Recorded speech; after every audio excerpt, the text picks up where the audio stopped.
नमस्कार दोस्तों, हम आपके लिए पितृ पक्ष की एक कहानी लेकर आए हैं। एक समय की बात है, दो भाई बहन थे। दोनों का विवाह हो चुका था और दोनों के दो दो बेटे थे। बहन विधवा हो चुकी थी और अपने भाई के घर में रहती थी। इस बात से उसकी भाभी बहुत नाराज रहती थी। ऐसे ही पितृ पक्ष आया तो वह बोला, मैं पितरों के तर्पण और पिंडदान के लिए गंगा जी जा रहा हूँ। ऐसा कहकर वो गंगा जी के लिए चला गया। भाई के जाते ही भाभी ने बाहर खेत में ननद और उसके बच्चों के लिए झोपड़ी डलवा दी। अपने बच्चों के साथ वो झोपड़ी में रहने लगी। सुबह शाम भाई के घर जाकर घर का सारा काम कर आती थी। बदले में भाभी बचा कुचा उसे खाने को दे देती थी। जब भी वो भाभी के घर से आती तो आटा छानने वाला कपड़ा अपने साथ ले आती थी। घर आकर उस आटे में सने कपड़े को पानी में घोलकर चूल्हे पर चढ़ाकर पकाकर बच्चों को देती और कहती, खीर है खा लो। ऐसे ही समय बीतने लगा। एक बार भाभी ने उसे वो कपड़ा ले जाते देख लिया तो बोली, बाई जी, आटा छानने का कपड़ा कहाँ ले जा रही हो? इसे यहीं छोड़कर जाया करो। उसने वैसे ही किया। उस दिन भाभी ने उसे बचा कुचा भोजन भी नहीं दिया और बोली, कल आपकी माँ का श्राद्ध है, बिना बुलाए तो आना मत। हाँ, आंगन में लगा ये पीपल का पेड़ अगर अपनी जगह से हिले तो आ जाना। ये सुनकर वो बहुत दुखी हुई और रोती रोती अपने घर चली गई। घर पहुंची तो बच्चे बोले, माँ भूख लगी है, कुछ खाने को दो। वह बच्चों को बोली, बेटा आज हम सब का उपवास है, भूखे ही सो जाओ।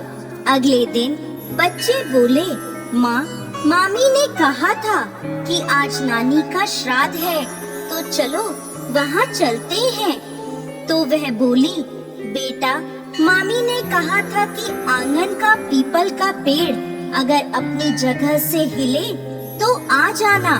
तुम बताओ, कभी पेड़ हिलता है? पत्ते हिलते हैं, टहनियाँ हिलती हैं, कभी पेड़ को हिलते देखा है? उसने बच्चों को समझाया कि बिना बुलाए नहीं जाना चाहिए। शाम हुई तो उसके भतीजे आए और बोले, बुआ माँ ने भोजन भेजा है। उसने देखा तो भोजन के नाम पर 2 सूखी रोटियों के ऊपर थोड़े से चावल रखे थे। यह देखकर उसे बहुत क्रोध आया और अपने बच्चों से बोली, इसे झोपड़ी के ऊपर फेंक दो। और वो भूखे ही अपने बच्चों को लेकर सो गई। सारी रात गंगा माँ को याद करती रही और बोली, हे माँ गंगा, मेरे भाई की रक्षा करना, वो हमारी रक्षा करेगा। अगले दिन भाभी आई और बोली, बाई जी, कल तुम्हारे पिता का श्राद्ध है, बिना बुलाए आना मत, लेकिन आंगन का पीपल का पेड़ हिले तो आ जाना। अगले दिन भी वो भाभी के घर भोजन के लिए नहीं गई। शाम को फिर उसके भतीजे आए और 2 सूखी रोटियां चावल के साथ दे गए। उसने फिर वह रोटी और चावल झोपड़ी के ऊपर फिकवा दिए और भूखी ही बच्चों को लेकर सो गई और सारी रात रोती रही, माँ गंगा से प्रार्थना करती रही। इसी तरह पितृ पक्ष के 16 दिन बीत गए और उसका भाई वापस आया तो उसने देखा उसके घर के आंगन में कीचड़ ही कीचड़ भरा है। वो अपनी पत्नी से पूछने लगा, ये कैसा कीचड़ है? मेरी बहन और भांजे कहाँ हैं? तो उसकी पत्नी बोली, श्राद्ध के पूरे 16 दिनों तक मैंने तुम्हारी बहन और भांजों के पैर कच्चे दूध से धोए हैं, इसलिए यहाँ कीचड़ हो रहा है। तुम्हारे पीछे से मैंने उनकी खूब सेवा करी, खीर पूरी खिलाई, फिर भी वो मुझसे नाराज होकर खेत में झोपड़ी डालकर रह रही है।